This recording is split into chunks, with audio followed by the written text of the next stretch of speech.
Capítulo 6. Pensamentos detectados. Para muitos de nós, as descobertas da física e os vislumbres intuitivos dos místicos parecem muito distantes. Podemos aceitar, na teoria, que o mundo é uma forma pensamento, mas esse conhecimento não parece mudar nada quando estamos correndo para pegar um ônibus. Isso acontece, em parte, porque estamos familiarizados demais com as formas pensamento, nós as criamos na nossa cabeça o tempo todo, não é? E elas não têm nenhuma das características do mundo exterior. Enquanto o mundo é substancial, as formas pensamento são nebulosas. Enquanto o mundo é vivido, as nossas formas pensamento são vagas. Enquanto o mundo é estável, as nossas formas pensamento são fugidias. Parece quase impossível acreditar, pelo menos instintivamente, que os dois sejam essencialmente a mesma coisa. Se ao menos houvesse um jeito de mostrar que uma forma pensamento, do tipo que criamos mentalmente, tem algum tipo de realidade fora da nossa cabeça. Se ao menos pudéssemos mostrar que a forma pensamento na nossa cabeça realmente tem algo em comum com o que ainda acreditamos ser o mundo real. O interessante é que existe um jeito de fazermos justamente isso. Em 1556, um tratado sobre mineração, de remetálica de George Bauer, conhecido como Agrícola, continha a primeira referência registrada a uma vírgula divina, um aparelho usado para encontrar minério de prata. Esse tratado mostra que a vírgula era uma varinha de aveleira bifurcada. O que era descrito ali era uma varinha de rabdomancia. A rabdomancia tem uma linhagem antiga. Há indicações de que ela possa ter sido usada na Grécia e na Roma antigas, mas teve verdadeira proeminência na Europa, durante a Idade Média. Desse continente, ela parece ter se espalhado pela África e pela América, por meio do processo de colonização. Hoje trata-se de uma prática difundida no mundo todo. Na sua forma mais básica, a varinha de rabdomante é uma técnica que emprega uma varinha bifurcada para encontrar veios d'água subterrâneos. O rabdomante segura a varinha, geralmente de aveleira, sorveira brava ou salgueiro, pelas duas extremidades, puxando-as para fora de modo que a varinha fique num estado de delicado equilíbrio. Quando o instrumento passa por uma nascente, algo faz com que ela estremeça, se incline para baixo ou para cima. Não se sabe ainda o que é esse algo. No passado, os rabdomantes afirmavam que estavam detectando um tipo de radiação. Os céticos contra-argumentaram com a ideia racional, e um tanto desdenhosa, de que o rabdomante busca inconscientemente indícios geológicos naturais da presença de água e faz com que a varinha reaja de acordo com eles. Nenhuma explicação é boa de fato. Existe a possibilidade, é claro, de que a água desprende uma radiação até hoje desconhecida. Mas a varinha de rabdomancia parece perfeitamente capaz de detectar metais, minerais, tesouros enterrados, restos arqueológicos e até cadáveres. É difícil acreditar que todas as coisas produzam radiações desconhecidas. E quais seriam os indícios geológicos naturais da presença de um cadáver? O problema fica ainda mais complexo devido ao fato de que nem todos os rabdomantes usam uma varinha bifurcada. Alguns usam varinhas em fora de L, outros usam um pêndulo e alguns poucos podem até praticar essa arte com as mãos vazias estendidas. O que é mais misterioso ainda é que existe uma prova substancial de que a rabdomancia pode funcionar tanto sobre um mapa quanto sobre o terreno em si, um indício de que essa arte pode ser uma capacidade psíquica. Por mais nebulosa que seja a sua teoria, o fato é que a rabdomancia funciona. Vários anos atrás, eu comprei uma cabana irlandesa muito velha e isolada de tudo. Era tão isolada de fato que não tinha água encanada. Foi necessário cavar um poço. Na Irlanda, e supostamente em qualquer lugar, a escavação de um poço é feita por um construtor, que chega com uma broqueadeira na caçamba de uma carreta. Mas antes de começar o trabalho, existe um problema evidente: onde cavar? Máquinas com esse tamanho custam uma fortuna e quanto mais você as usa, mais alta é a conta. Fique com ela por tempo demais e você terá de pagar um dinheirão. Portanto, o truque é cavar precisamente no ponto em que existe água, e acertar da primeira vez. Essa não é uma tarefa fácil. Até geólogos muito bem pagos podem errar. Mas o construtor encarregado de cavar o meu poço não se parecia nem um pouco com um geólogo. Ele chegou na cabana com uma varinha feita de um galho bifurcado que arrancou da sebe, caminhou por todo o jardim coberto de mato e disse: "Cave aqui." Ele parou num ponto em que a varinha de repente começou a estremecer nas suas mãos. E parecia saber exatamente o que estava falando. Todo o trabalho foi feito em menos de 5 minutos.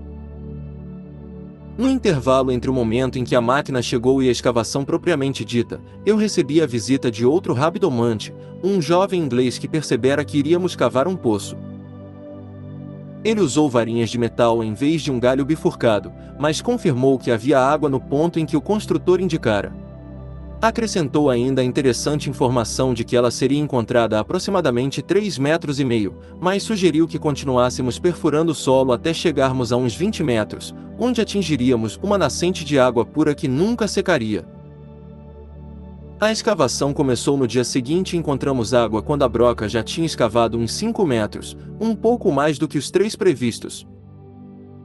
O construtor aconselhou-me a continuar, e aos 20 metros deu-se por satisfeito ao encontrar uma fonte permanente. "Você tem uma lagoa aqui embaixo", ele me disse. Fiquei tão intrigado com todo o processo que questionei o construtor sobre o uso que ele fazia das varinhas de rabidomancia. Ele era um homem prático, que só queria ver seu trabalho concluído. Disse-me que, de acordo com a sua experiência na Irlanda e em outros países, a maioria dos escavadores de poço contratava rabidomantes, de preferência geólogos, embora alguns deles não admitam. A rabidomancia, no entanto, é um método que pode ser usado não só para localizar veios d'água, ou metais, minerais, ruínas arqueológicas e corpos, como já foi mencionado. Algumas das coisas que ela pode detectar são realmente esquisitas. Na época em que eu ainda era socialmente aceitável, recebi um convite para jantar na casa de uma herdeira do Guinness. Durante o jantar, conversamos sobre fantasmas, e segundo a nossa anfitriã, diziam que o seu castelo era assombrado por uma tal senhora cinzenta. Havia 2 caçadores de fantasmas na ocasião, e um deles se ofereceu para seguir o rastro da aparição com a ajuda de um pêndulo. Um mordomo apareceu com os materiais necessários numa bandeja de prata e a convidada, com o pêndulo pendendo da mão, começou a percorrer os corredores do castelo. O resto de nós a seguiu como uma fileira de patos. A mulher acabou por parar num pequeno cômodo. "Foi aqui que o fantasma foi visto", disse ela num tom confiante. A anfitriã, surpresa, confirmou que ela estava certa. Por ser um membro de longa data da Society of Psychical Research, eu sabia que as provas da existência de fantasmas eram quase esmagadoras. Embora saber se eles são ou não espíritos de pessoas mortas seja coisa bem diferente. Alguns deles parecem deixar vestígios onde estiveram. Um bom número de pessoas parece capaz de sentir essas pistas como pontos ou áreas frias em que sentem algo fantasmagórico, têm arrepios ou uma sensação de desconforto.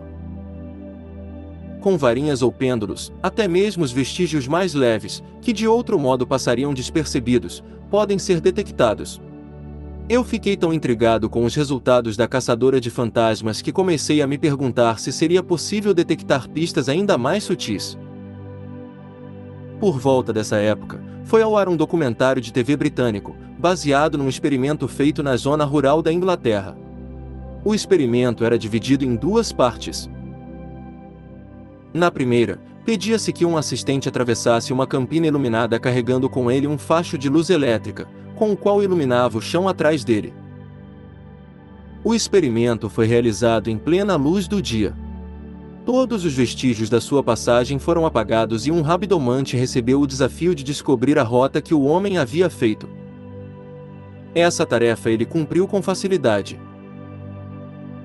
A segunda parte do experimento consistia em repetir a primeira parte, mas com uma importante diferença. O facho de luz que iluminava a clareira era colocado, ainda ligado, dentro de uma caixa à prova de luz. O rabidomante mais uma vez foi convidado a descobrir o caminho percorrido. O comentarista do documentário assegurou aos telespectadores que o experimento tinha sido repetido várias vezes e o resultado fora o mesmo. Seguiu-se então uma longa discussão sobre se a luz deixava rastros e alguns comentários sobre a possibilidade de os rabidomantes reagirem a fótons dispersos.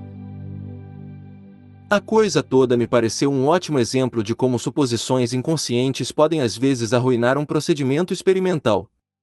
Nesse caso, a suposição era de que, uma vez que o assistente carregara o facho de luz, o rabidomante tinha rastreado os vestígios deixados pelas ondas luminosas. Essa suposição se manteve na segunda parte da experiência, que, pelo menos para mim, mostrou conclusivamente que não era a luz que ele estava detectando. No entanto, ficou claro que ele estava detectando alguma coisa. A única questão era saber o que. Entre as muitas possibilidades, ocorreu-me que um homem que acredite estar deixando um rastro de luz precisa estar concentrado no que faz. Se estava, poderia acontecer de o rabidomante ter detectado, não o rastro de luz, mas a forma pensamento? Essa ideia traz à baila outra questão: seria possível que o rabidomante detectasse antes mesmo a forma pensamento? Eu decidi realizar um experimento, que, espero, você se deu o trabalho de repetir. Para fazê-lo, você precisa saber um pouco mais sobre o equipamento usado na rabidomancia. Embora a varinha bifurcada seja tradicional, as varinhas em forma de L ou o pêndulo são muito mais fáceis de usar. Se não sabe onde comprar uma, você pode fazer um par delas muito facilmente usando um cabide metálico. Os cabides que costumam vir da lavanderia servem. Basta dobrá-los em forma de L, usando um alicate para cortar as extremidades. Segure uma varinha em cada mão frouxamente, de modo que fiquem paralelas uma à outra.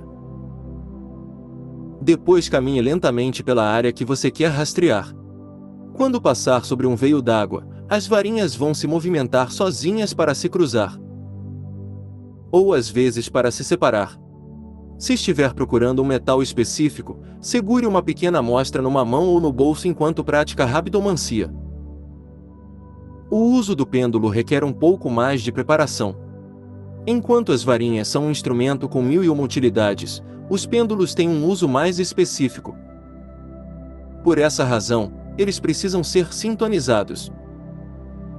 Foi um arqueólogo britânico chamado Tom Letridge que descobriu como sintonizar um pêndulo. Na época em que ele se mudou para Devon, em 1957, a maioria dos rabidomantes que usava pêndulos preferia utilizar um peso bem pesado e um fio curto, para que os seus instrumentos não voassem com o vento. Letridge teve a ideia de investigar se pêndulos de diferentes comprimentos reagiriam de maneira diferente. Para testar a sua hipótese, ele fez um pêndulo longo e amarrou o fio num lápis, para que pudesse variar o seu comprimento. Você usa um pêndulo de rabidomancia balançando em arco. Depois que começar, o pêndulo continuará balançando quase indefinidamente enquanto você caminha de um lugar para o outro. Você sabe que conseguiu captar a reação, como a varinha bifurcada se curvando ou as varinhas metálicas se cruzando, quando, num determinado ponto, o pêndulo para de balançar de um lado para o outro e começa a descrever um círculo. Como no caso das varinhas, esse movimento não é algo que você mesmo faça com o pêndulo. Na rabidomancia, o pêndulo reage sozinho. Letridge colocou um prato de prata no chão e balançou o pêndulo sobre ele. Cuidadosamente, ele variou o tamanho do fio até que o pêndulo começou subitamente a prescrever um círculo. Ele mediu o comprimento do fio, 56 centímetros, e concluiu que um pêndulo de 56 centímetros de comprimento estava sintonizado com o comprimento de onda da prata. Depois de uma longa série de experimentos, ele descobriu o comprimento certo para uma grande variedade de coisas. O cobre tinha um comprimento de onda de 77 centímetros, a grama, 40 centímetros, as maçãs, 46 centímetros, e assim por diante. Ele descobriu até que era possível sintonizar o pêndulo com emoções abstratas, como a raiva, simplesmente visualizando-os claramente. Ele e sua esposa, Mina, pegavam pedras e as atiravam contra uma parede. O pêndulo poderia, então, ser sintonizado para detectar se a pedra tinha sido atirada por um homem ou por uma mulher. Na época em que os experimentos terminaram, Tom Letridge estava convencido de que fizera uma descoberta fundamental a respeito da rabidomancia com pêndulos. Ele escreveu vários livros a respeito do comprimento exato de várias substâncias. Mas essas informações não serão apresentadas aqui. A descoberta de Letridge não era o que ele pensava. Descobriu-se que, embora o comprimento de certos pêndulos ajudasse a localizar diferentes objetos, esses comprimentos não valiam para todas as pessoas. Portanto, embora um pêndulo de 56 centímetros detectasse prata para Tom Letridge, ele não necessariamente detectaria prata para você. É preciso que você encontre o comprimento certo para você. Em outras palavras, você tem de sintonizar o seu próprio pêndulo. Quando tudo estiver pronto, pratique com a sua própria varinha ou pêndulo até adquirir confiança a ponto de detectar um objeto como uma moeda ou uma tigela com água. Isso feito, é sinal de que está pronto para tentar o experimento que eu fiz. Na companhia de um amigo ou, melhor ainda, de um grupo de amigos, visualize o item que você gostaria de detectar num determinado local. Mantenha o verdadeiro item fora do seu caminho. Depois tente detectá-lo da maneira como fez antes.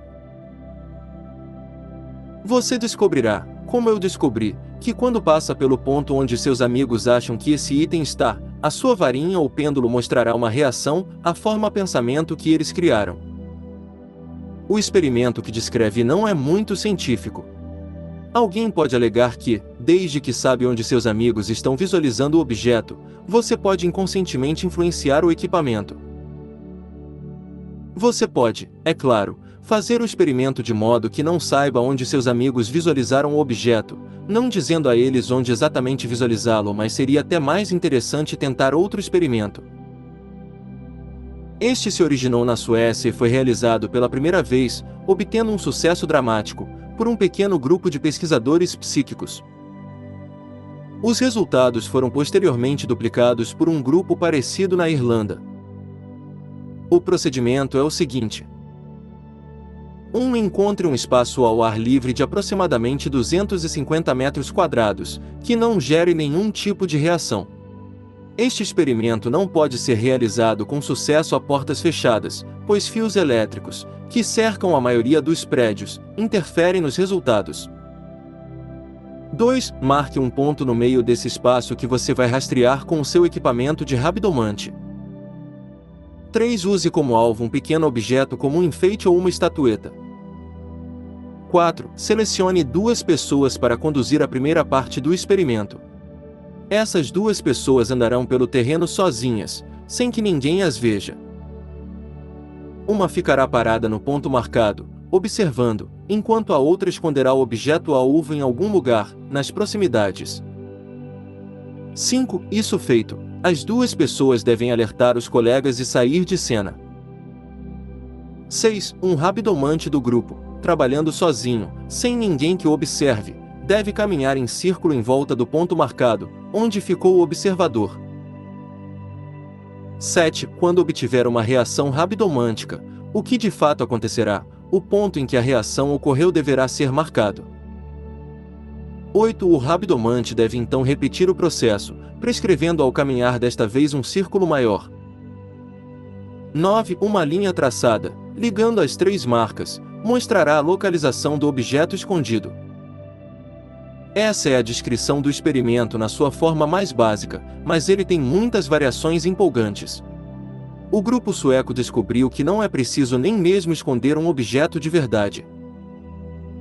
Um único observador em pé no ponto marcado pode selecionar um alvo arbitrário, como o campanário de uma igreja ao longe, concentrar-se nele por um momento e depois sair dali. O rabidomante ainda assim poderá detectar o rastro psíquico que o levará até o alvo.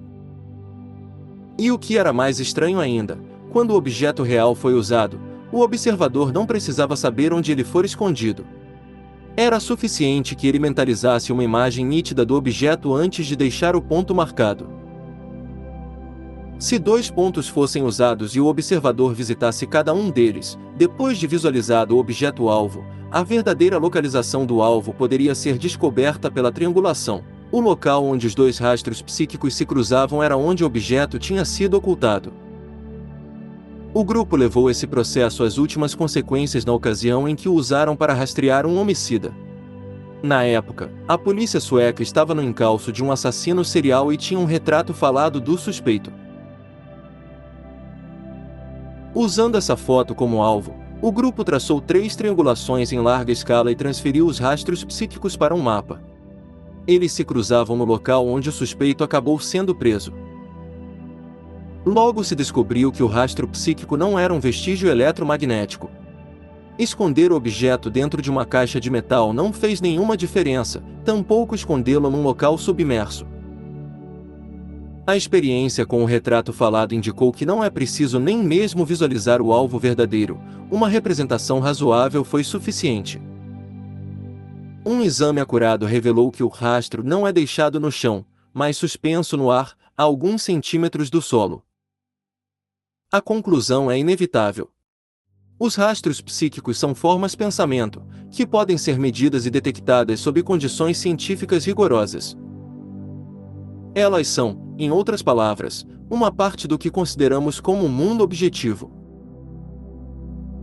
Saber até que ponto elas são parte desse mundo era o objetivo do trabalho do psiquiatra norte-americano Dr. Morton Sachatman, que realizou uma extensa bateria de testes psicológicos sobre o sujeito que ele chamou de Ruth. De acordo com o artigo que publicou na New Scientist, Ruth tinha uma capacidade natural para criar formas pensamento com tanta intensidade que elas pareciam objetivamente reais para ela.